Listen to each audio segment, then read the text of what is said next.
Hello सभी को मेरा नमस्कार। आज योग के इस उत्सव में आप सभी का मैं हार्दिक अभिनंदन करती हूँ।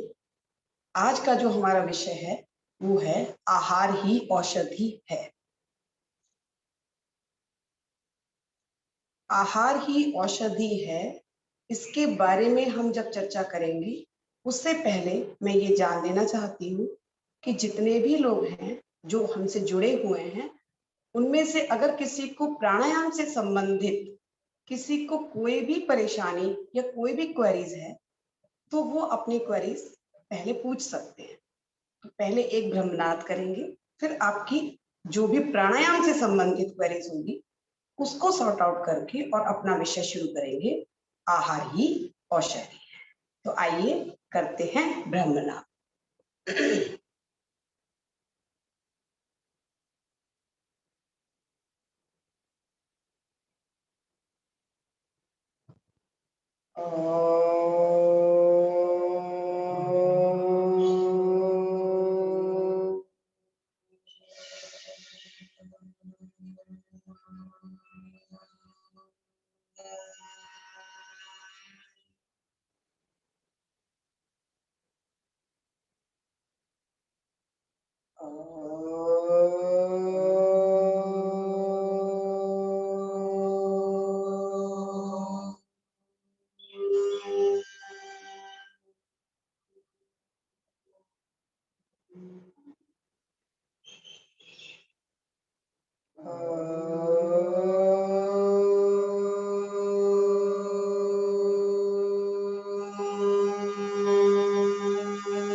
सर्वे भवन्तु सुखिनः, सर्वे सन्तु निरामयाः, सर्वे भद्राणि पश्यन्तु, मा कश्चित् दुःखभाग् भवेत्।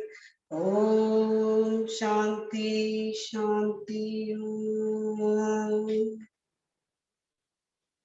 रिलैक्स हो जाए, सब अपनी वीडियो खोल लें और उसके बाद एक ही मैं सिर्फ एक प्राणायाम पहले कराऊंगी। मैं ये देखना चाहती हूँ कि आप सब वो प्राणायाम सही करते हैं या नहीं। हर दिन हम सिर्फ एक प्राणायाम चेक करेंगे, इससे हमारा समय भी कम लगेगा और बाकी समय हम अपने विषय को पूरा करेंगे। तो मैं एक बार सब प्लीज अपना वीडियो खोल लें। भस्त्रिका करेंगे। भस्त्रिका प्राणायाम जब हम शुरू करते हैं, जब तेज गर्मी होती है तो भस्त्रिका की ज्यादा सेट नहीं करनी चाहिए, पहली बात। दूसरी चीज, भस्त्रिका ज्यादा तीव्रता से भी नहीं करना चाहिए। जिसका हाई बीपी हो, जिसको हार्ट की प्रॉब्लम हो, उसे भी भस्त्रिका नहीं करना चाहिए। अब क्योंकि जिनका लो बीपी होता है उनको भस्त्रिका करना चाहिए। भस्त्रिका हीट पैदा करता है, तो वो कैसे करना है? वो हमें ऐसे करना है, हाथ अपने इस तरीके से और पूरा ध्यान अपने सांस भरने पे और छोड़ने। बहुत तेजी से नहीं छोड़ना। जब आपको लगे कि मौसम बहुत अच्छा है तब आप इस तरीके से कर सकते हैं। पर जब वातावरण में गर्मी बहुत है तो आप भरेंगे पूरा सांस, पूरा भरे और पूरा छोड़े। तो चलिए आप करना शुरू करें। केवल 10 काउंट करेंगे, मैं देखती चली जा रही हूँ। चलिए शुरू करेंगे। 1, पूरी सांस अंदर भरे, पूरी सांस बाहर छोड़े, पूरा इनहेल, पूरा एक्सहेल। बिल्कुल सही, बहुत ही बढ़िया कर रही है आप मधु जी, बहुत बढ़िया। बहुत तेजी से नहीं करना, जो बड़े लोग हैं वो बिल्कुल बहुत तेजी से ना करें। अभी तो बहुत सारे लोगों ने अपना वीडियो ही नहीं ऑन करा, तो मुझे पता नहीं चलेगा।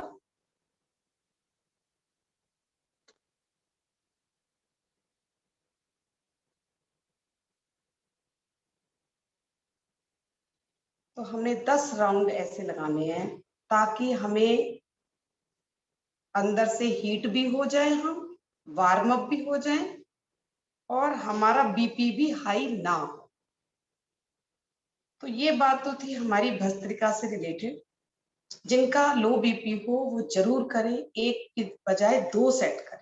जब हमारा मौसम सामान्य हो जाएगा, गर्मी थोड़ी कम हो जाएगी, हम इस सेट की अवधि 1 से बढ़ा के 2 और 2 से बढ़ा के 3 कर लेंगे। 25 रेपिटेशन का एक सेट माना जाता है। तो ऐसे करके हम 3 से लेके 4 सेट तक कर सकते हैं। अभी बहुत सारे लोगों ने वीडियो खोला नहीं, तो मुझे भी पता नहीं चल रहा, ये 4-5 ही मुझे दिखाई दे रहे हैं। तो प्लीज आप अपना वीडियो खोलें, और नहीं खोला अभी, चलिए कोई दिक्कत नहीं है, खैर आप समझ लीजिए। अब इसी से संबंधित कोई अगर कहीं कोई किसी को परेशानी हो, सिर्फ एक प्राणायाम, सिर्फ भस्त्रिका प्राणायाम में अगर किसी को कोई प्रॉब्लम हो तो वो हैंड रेस कर सकते हैं, तब मुझे पता चल जाएगा कि कोई प्रॉब्लम है। और नहीं तो अब हम अगले विषय पे अपने चलते हैं। हमारा आज का विषय है आहार ही औषधि है। देखिए, जैसा कि नाम से पता चलता है, आहार क्या है? औषधि। औषधि का मतलब होता है दवा। चलिए ठीक है, मैं अपनी बात बीच में रोकती हूँ। और ये किसने प्रश्न किया? एक सेकेंड, हैंड रेज है सुषमा सुनेजा जी। हाँ जी बोलिए। आवाज, अमित, अमित अनम्यूट कर दीजिए।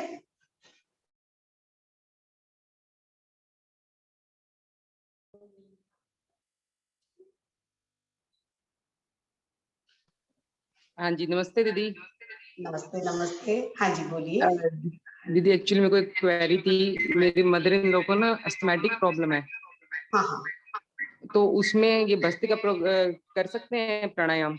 देखिए जिसको भी अस्थमा होता है, हमारा ये लंग्स के लिए ही तो है, लेकिन आप उसकी तीव्रता इतनी ना रखें। उसके लिए सबसे सहज तरीका ये है कि आप, पहला काम होना चाहिए वो डीप ब्रीथ वाला। वो जब हम डीप ब्रीथ करेंगे, पूरी गहरी लंबी सांस भरेंगे, लंग्स को आदत पड़ेगी पूरा ओपन होने की, तब जाके भस्त्रिका की स्थिति आएगी। और भस्त्रिका की जब स्थिति आएगी तो वो बहुत सहज और बहुत,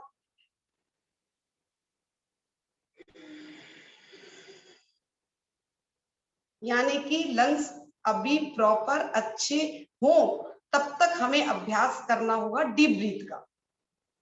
तो जब डीप ब्रीथ हमारी अच्छी हो जाएगी, जब हम इसमें और अच्छे पक्के हो जाएंगे, तब हमें भस्त्रिका करना चाहिए। और अस्थमा में एक शंख है, शंख बजा सकते हैं, बहुत बढ़िया। नहीं बजा सकते कोई बात नहीं, बैलून फुला सकते हैं, वो बहुत अच्छा है। अगर आप वो भी नहीं कर सकते तो कोई दिक्कत नहीं, कैंडल बुझा दीजिए।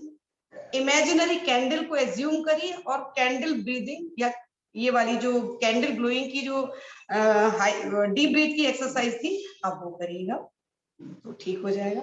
ये और किसका हैंड रेस हुआ? Thank you. सुषमा जी का। होगी दीदी query, thank you. Okay okay, most welcome. हाँ जी, और किसकी क्वेरीज है?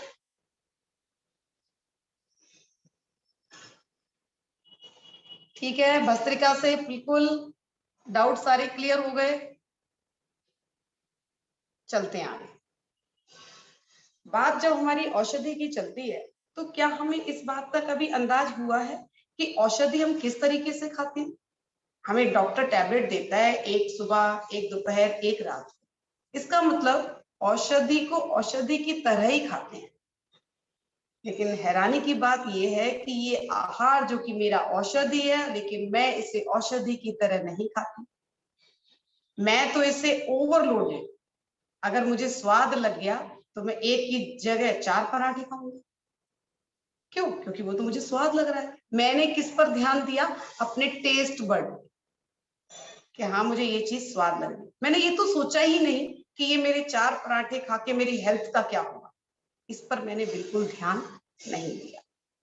ये एक बात थी कि मेरी आहार ही औषधि है। मुझे स्वस्थ रहने के लिए पहला कदम ही यही उठाना होगा कि मेरे अंदर ये अवेयरनेस आनी चाहिए कि ये वाकई ही जो मैं भोजन ले रहा हूं, ये मेरी ऊर्जा का कार्य करता है, ये मेरी औषधि ही है।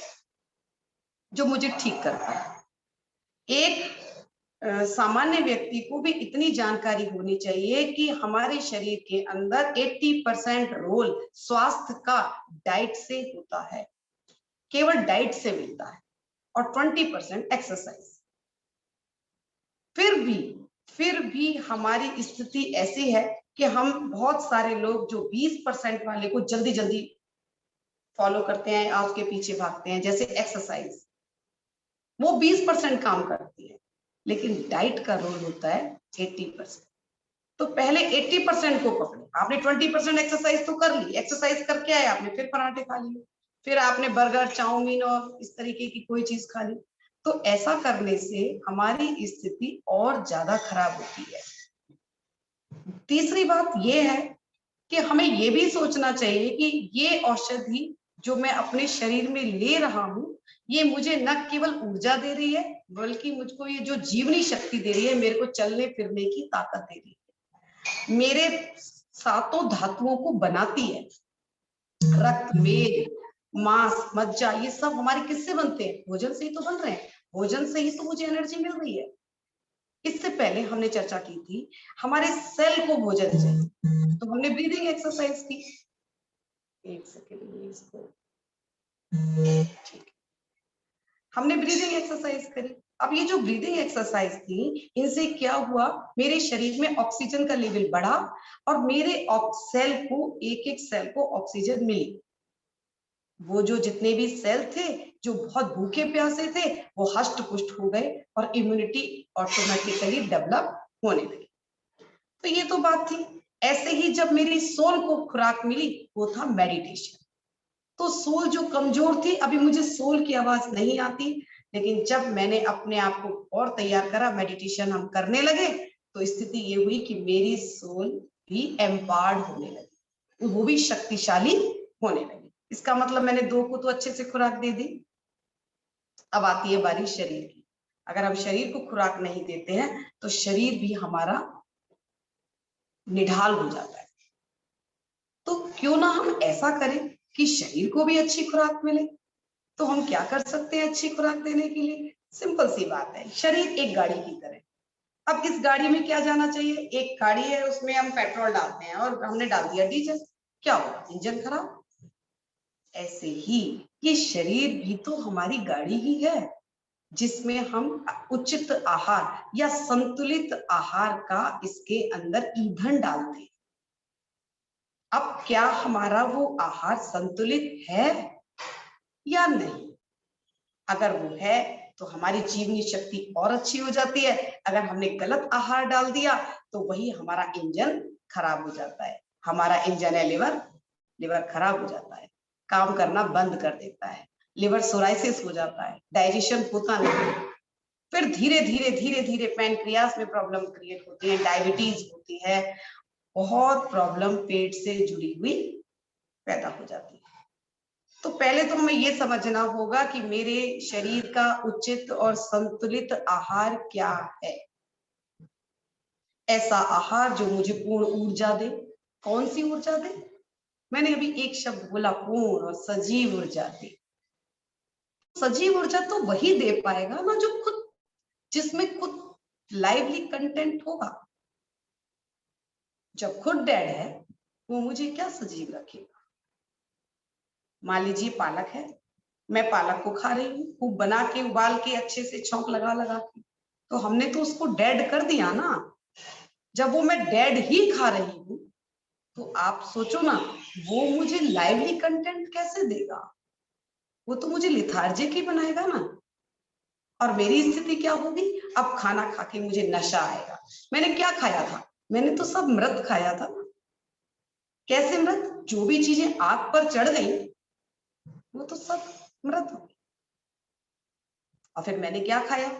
अब आप इसकी जगह सिर्फ एक इतना सा कंपैरिजन के लिए एक पार्ट ले लीजिए कि आपने फल खाए, फ्रूट्स खाए, वेजिटेबल खाई, उनका रस पिया, जूस पिया। अब आप देखिए आपने क्या खाया? जो प्रकृति ने जिस रूप में आपको दिया, आपने वही आहार ग्रहण किया। उससे न केवल आपकी चेतना, न केवल आपकी ऊर्जा संजीवनी शक्ति के रूप में काम आई, बल्कि आप भी एक लाइव शक्ति की तरह सक्रिय रहे। भोजन करने के बाद भी, फल और सलाद और रसाहार करने के बावजूद भी आपके शरीर में तनिक भी आलस नहीं था। आप उससे ज्यादा एनर्जेटिक थे। क्यों? क्योंकि आपने जीवित खाया। एक जीवित कोशिका हमको जीवन दे सकती है, लेकिन एक मृत कोशिका वो हमें जीवन कैसे दे सकती है? तो एक बात तो बिल्कुल क्लियर हो गई कि मेरे लिए भोजन औषधि होना चाहिए। अगर नहीं है तो कोई बात नहीं, जब जागो तब सवेरा। हम आज से शुरुआत करेंगे। तो आज हमारा पहली चीज तो ये है कि नेचुरोपैथी के हिसाब से डाइट अलग होती है और साधारण आयुर्वेद के हिसाब से डाइट अलग होती है। नेचुरोपैथ क्या कहता है? अगर आप किसी भी गंभीर बीमारी से ग्रसित हैं तो there are 3 kinds of diet. ये मैं तब की बता रही हूँ जब हमारी स्थिति बहुत क्रॉनिकल डिसीज में हम चल रहे होते हैं। Number 1 eliminating diet, number 2 soothing diet और नंबर 3 कंस्ट्रक्टिव डाइट। ठीक, ये 3 डाइट, ये नेचुरोपैथी के हिसाब से, प्राकृतिक चिकित्सा के हिसाब से ये 3 प्रकार की आहार श्रृंखला है। एलिमिनेटिंग डाइट कौन सी होती है? वो होती है जो हमारे रोगों पे उपचार करने के लिए की जाती है। तो सबसे पहले एलिमिनेटिंग का मतलब होता है हमारे टॉक्सिन को रिमूव करने वाली, हमारे टॉक्सिन को बाहर निकालने वाली डाइट। तो पहला तो हुआ हमारे टॉक्सिन को बाहर निकालने वाली डाइट। अब वो टॉक्सिन जब बाहर निकालेगी तो किस चीज से बाहर निकालेगी? अगर हम पहले ही मेरे पेट के अंदर इतना ढेर कचरा जमा हुआ है, मैं और डाल रही हूँ और डाले जा रही हूँ, तो क्या होगा? मेरे पेट पे तो जब जोर पड़ेगा ही, और मेरी स्थिति क्या होगी? मेरे को जितनी क्लीनिंग चाहिए, डिटॉक्सिफिकेशन मेरा जितना होना चाहिए, वो मैं कर नहीं पाऊंगी। तो मुझे क्या करना होगा? जब पहले से ही फ्रिज में बहुत सारा ढेर सामान पड़ा हुआ है, फिर क्या करोगे? जबरदस्ती तो डाल नहीं सकते, और जबरदस्ती डाल देंगे तो क्या होगा? फ्रिज की क्षमता कम हो जाएगी। आप करके देख लेना, बहुत सामान भर देंगे तो क्या होगा? कूलिंग ही नहीं होगी। बिल्कुल ऐसे ही एक पहले क्या करना है? रोक देना है। फिर हम क्या करेंगे? अगर हमने फ्रिज की कूलिंग बढ़ानी है, अपनी गाड़ी की क्षमता बढ़ानी है, तो हम क्या करेंगे? पहले कचरे को साफ करेंगे। कार्बोरेटर में अगर गंदगी आ जाए तो गाड़ी का वो नहीं निकलता, फिर तो पता चलता है जी गाड़ी की खपत बढ़ गई, ईंधन ही ईंधन जा रहा है। तो पहले मुझे क्या जानना होगा कि मेरी स्थिति कहाँ खराब हो सकता है? मुझे रोज माइग्रेन रहता हो, सिर में आए दिन दर्द रहता हो, या मेरे को गठिया हो, या मेरे शरीर में कहीं और कोई प्रॉब्लम हो, डायबिटीज हो, हाई बीपी हो, हार्ट की प्रॉब्लम हो। ऐसी ही तमाम प्रॉब्लम वो तभी होती है ना। अब रोग के बारे में जो हमारी आगे की चर्चा है कि रोग हुए क्यों, रोग क्या, रोग क्यों, रोग कैसे, ये हमारा विषय रहेगा। तो पहली चीज तो ये है कि हम अपने आप को ही अच्छा कर लें तो वो नौबत ही ना आए। तो क्यों ना हम पहले अपने आहार को सुधारें। तो अगर हमारी, मान लीजिए अभी अभी कोविड का जो समय चला बीच में, लगातार लोगों की स्थिति बहुत ज्यादा खराब थी, बहुत बुखार से पीड़ित थे, लेकिन क्या है, बुखार में भी हम कुछ ना कुछ खा रहे हैं। हमेशा आयुर्वेद तो ये कहता है कि अगर आपको कोई भी रोग है, कोई भी बुखार है, कोई भी परेशानी है, तो आप खाना मत खाइए। क्रोध है, इवन भाव में भी, ऐसे इमोशन में भी आप खाने का इंटेक ना करें। जानवर हमसे ज्यादा अच्छे हैं, समझदार हैं। वो बीमार होते हैं तो खाना नहीं खाते, हम बीमार होते हैं तो हमें लगता है थोड़ी चटपटी चीज खाएं। तो मुझे एलिमिनेटिंग डाइट मींस डिटॉक्सिफिकेशन करना है अपनी बॉडी का। पहले जो मेरा अंदर कचरा है वो बाहर निकलना चाहिए। वो तब निकलेगा जब मैं आकाश तत्व पर रहूंगी, और आकाश तत्व का अर्थ होता है उपवास। उपवास को आयुर्वेद में, नेचुरोपैथी में भी कहा गया है कि लंघनम परम औषधम। लंघनम माने उपवास, परम औषधम माने परम औषधि है। और तीसरी बात यह है कि आकाश तत्व में हम हो जाते हैं।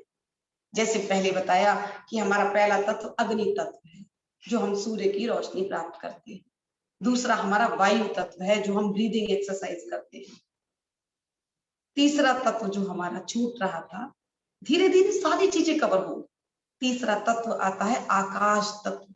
आप स्पेस तो दीजिए, जिस जिस चीज को आप स्पेस देते चले जाएंगे वो चीज अच्छी होती जाएगी। आप देखिए, रिश्तों को स्पेस दीजिए ना, तो रिश्ते अच्छे हो जाएंगे। आप अपने शरीर के अंदर स्पेस दीजिए ना, तो शरीर अच्छा हो जाएगा। हर वक्त कुछ ना कुछ डाल रहे हैं, कभी इधर से आए नमकीन खा ली, इधर से आए बिस्किट खा लिए, कभी कोई फल खा लिया, कभी कोई चवेली जैसी मूंगफली और गाजर, कुछ भी खा लिया। तो हमने अपने घड़े को, अपनी गाड़ी को बार बार बार बार भरते भरते भरते भरते उसे विकृत कर दिया।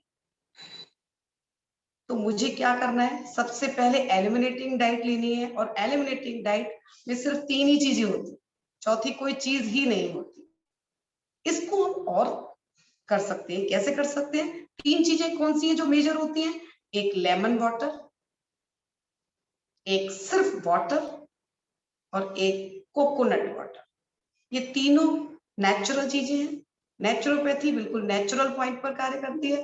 तो ये तीनों चीजें हैं जो हमारे शरीर को डिटॉक्स करती है, पहली चीज। फिर भी अगर आपको लगता है कि आप इस पे नहीं रह सकते, अगर आपको, पहली बात तो हमें इसको किसी विशेष चिकित्सक की निगरानी में करना चाहिए, क्योंकि इसमें आपके टॉक्सिन बाहर निकलते हैं।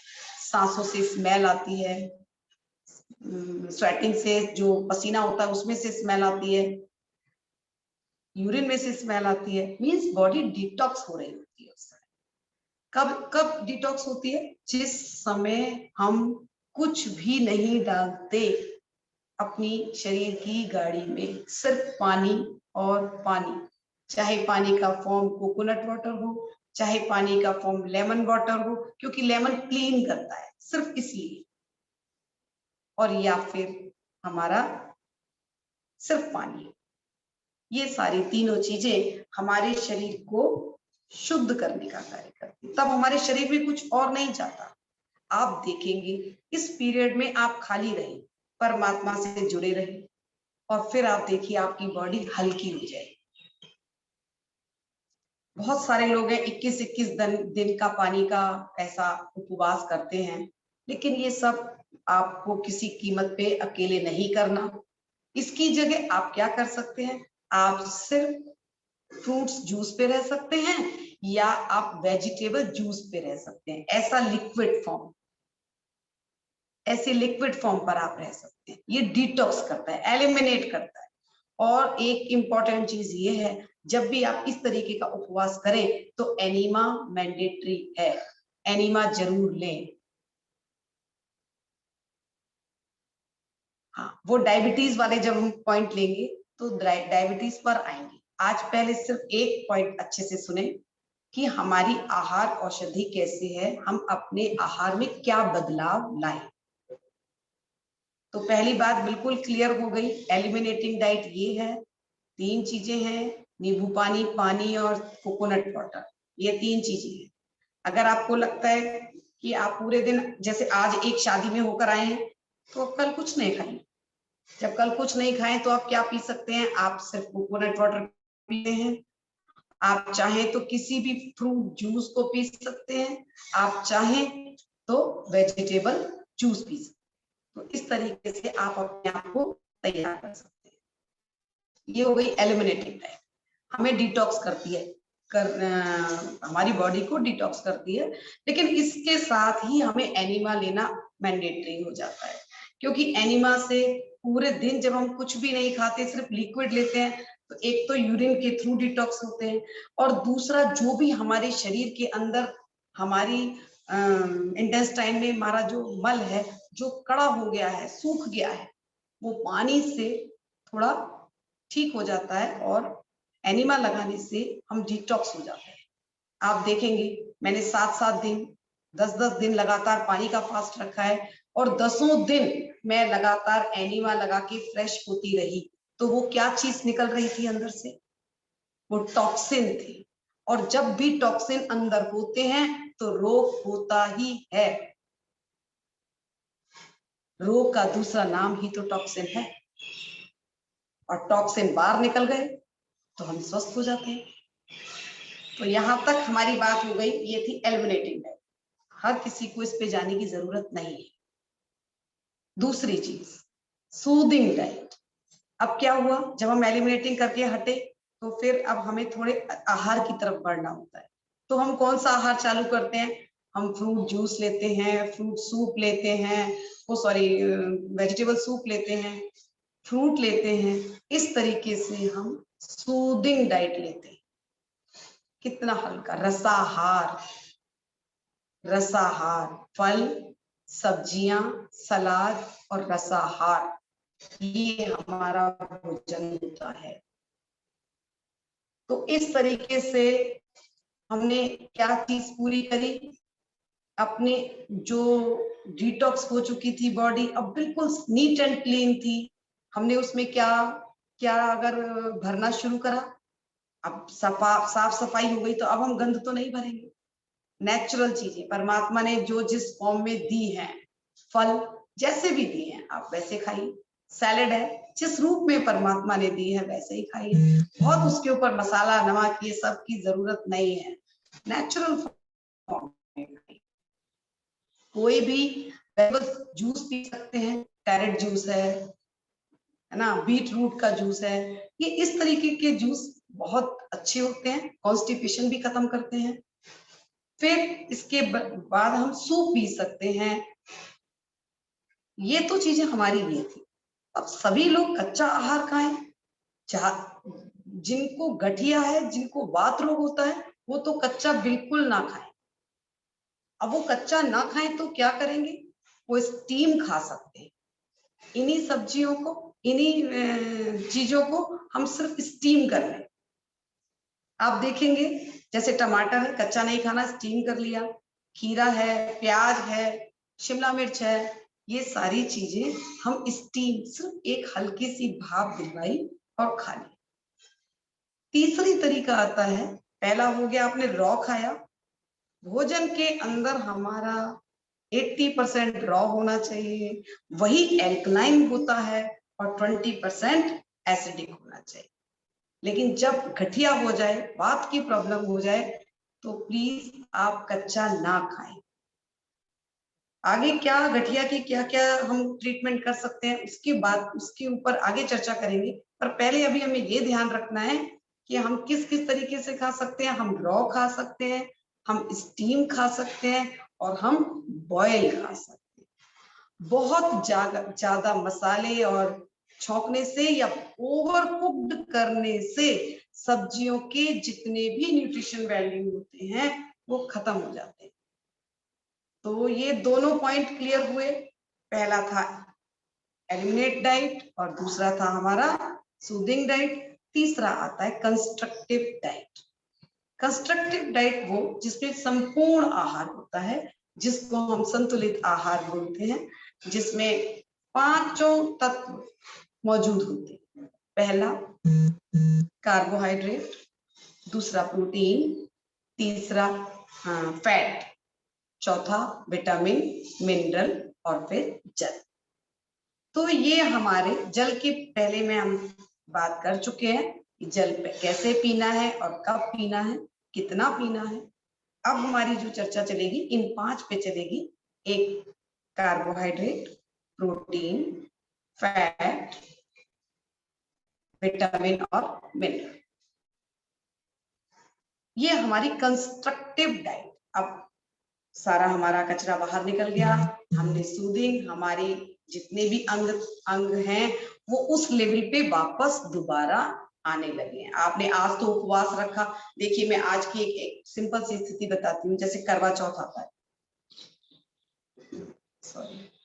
करवा चौथ आया, हमने सुबह से शाम तक, रात तक पानी भी नहीं पिया, और जैसे ही रात होती है और हम अर्घ देके आते हैं, और फिर आते ही हम वो सजी हुई थाली जो बनाते हैं उसमें सब पका हुआ, पूरी, खीर और जितने भी आप पकवान बनाते हैं, और वो हम आराम से खाते हैं।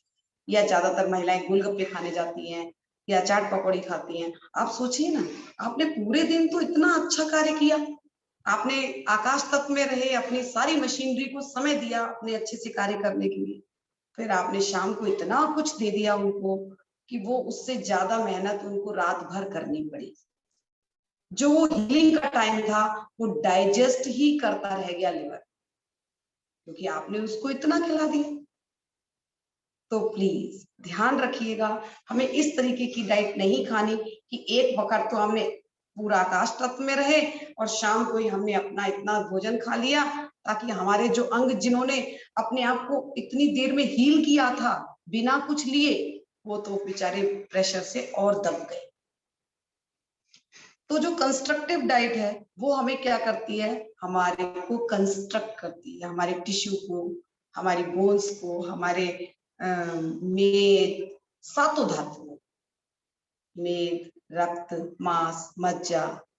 तो इस तरीके से ये कंस्ट्रक्टिव डाइट क्या काम करती है, हमारे पूरे शरीर का विकास करती है। अब बात आती है इस डाइट को हम कैसे लें, और जो हमारे पांचों छह तत्व हैं वो किस बैलेंस में होने चाहिए या किस अनुपात में हमें मिलने चाहिए। तो ये टाइम ना पूरा हो जाए तो मैं एक बात यहाँ जरूर कहना चाहती हूँ कि कल संडे है, कल की क्लास होगी, क्योंकि ये प्रोग्राम 21 दिन का था। लास्ट टाइम क्लास होने की वजह से संडे को क्लास नहीं हो पाई थी, अब क्लास होगी और लगातार 22 तारीख तक क्लास चलेगी। और हर क्लास में हम एक ना एक किसी विरोग पर जानकारी प्राप्त करेंगे। पहले हमारा आहार, तो आज भी आहार की स्थिति रहेगी और कल भी आहार के बारे में ही चर्चा चलेगी। तो पहले तीनों चीज हो गई कि नेचुरोपैथी क्या कहती है। नेचुरोपैथी 3 प्रकार की डाइट बताती है, एक एलिमिनेटिंग डाइट बताती है, एक सूदिंग डाइट है और तीसरी कंस्ट्रक्टिव डाइट। पहली डाइट जो होती है एलिमिनेटिंग डाइट, उसमें 3 प्रकार की चीजें हम ले सकते हैं। नींबू पानी ले सकते हैं, पानी ले सकते हैं। अगर किसी को लग रहा होगा कि एनर्जी लो हो रही है तो आप नींबू पानी के साथ थोड़ा सा शहद भी ले सकते हैं, और या फिर आप कोकोनट वाटर ले सकते हैं। पीछे कोविड में लगातार हुआ तो लोगों ने कई कई दिन, एक एक दिन में 4-4 5-5 नारियल पानी पी। नारियल पानी में बहुत ज्यादा इलेक्ट्रोलाइट होता है जो हमारे शरीर को बहुत एनर्जी देता है। परमात्मा का दिया हुआ प्योर एनर्जी ड्रिंक है ये। तो आपको अगर कुछ बाजार में लगे तो बजाय चाट पकौड़ी खाने के प्लीज नारियल पानी का सेवन करिए। तो अगर हम नारियल पानी का सेवन करते हैं तो इसके बहुत सारे फायदे हैं। अब हम आगे चर्चा करेंगे कि वो पांचों तत्व किस बैलेंस में होने चाहिए, किस अनुपात में हमको मिलने चाहिए। तो आइए शुरू करते हैं। अगर हमारे पास समय हो पाया तो कर पाएंगे, तो कल इसी टॉपिक को करेंगे। तो ये देखिए एक हाथ की स्थिति, अगर मैं एक हाथ से इशारा करके भोजन की थाली तैयार करूं तो पहली चीज तो ये कि मेरा इतना, ये जो पोर्शन है ये मेरा कार्बोहाइड्रेट होना चाहिए। वेरी सिंपल, इसका मतलब खुद ही समझ जाइए। मैं अब बताऊं जी 60% होना चाहिए। अब आप कहाँ से काउंट करोगे कि भाई मैम ने ये बताया कि 60% कैसे काउंट होगा, तो आप सिर्फ इतना अंदाज लगा लीजिए, ये हमारा कार्ब्स हो गए, ठीक है, ये हमारा प्रोटीन हो गया। तो कार्ब से हमें प्रोटीन कम चाहिए तो ये इतना हो गया, और ये हमारा फैट हो गया। तीनों चीजें हो गई, इसका मतलब प्रोटीन से हमें कम फैट चाहिए। कहीं ऐसा ना करें कि ये सारे मिश्रण को हम खराब करें। ज्यादातर लोग विटामिन और मिनरल के बारे में तो सोचते ही नहीं। कभी तो हम केवल पतला होना है तो कार्ब छोड़ देंगे और पीछे प्रोटीन के पीछे भागते रहेंगे, चाहिए इतना प्रोटीन और खा लेंगे इतना प्रोटीन। तो फिर हमारी स्थिति क्या होगी, फिर परेशानी होगी। तो अपने आप को स्वस्थ रखने के लिए एक संतुलित आहार के बारे में जानना बहुत जरूरी है। तो आशा करती हूँ इतनी चीज समझ में आ गई होगी। कल बाकी शुरू करेंगे कार्बोहाइड्रेट से और फिर अपने विषय को आगे लेकर बढ़ेंगे। क्या इस नेचुरोपैथी के इन तीनों पॉइंट पर किसी को कोई क्वेरीज है? क्योंकि आगे ये अगर हमने शुरू कर दिया तो खत्म भी नहीं हो पाएगा और बात बीच में रह जाएगी। तो कल कंस्ट्रक्टिव डाइट से शुरू करेंगे। अगर इन दोनों डाइट में किसी को कोई शंका हो तो प्लीज वो जरूर पूछ ले।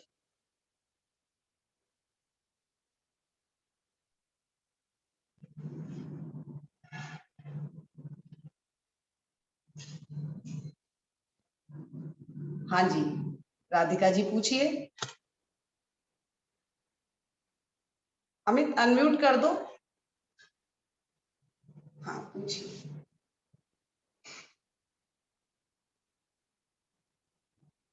अमित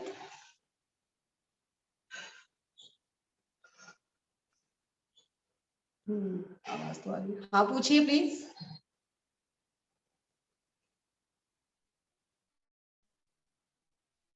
राधिका जी पूछिए।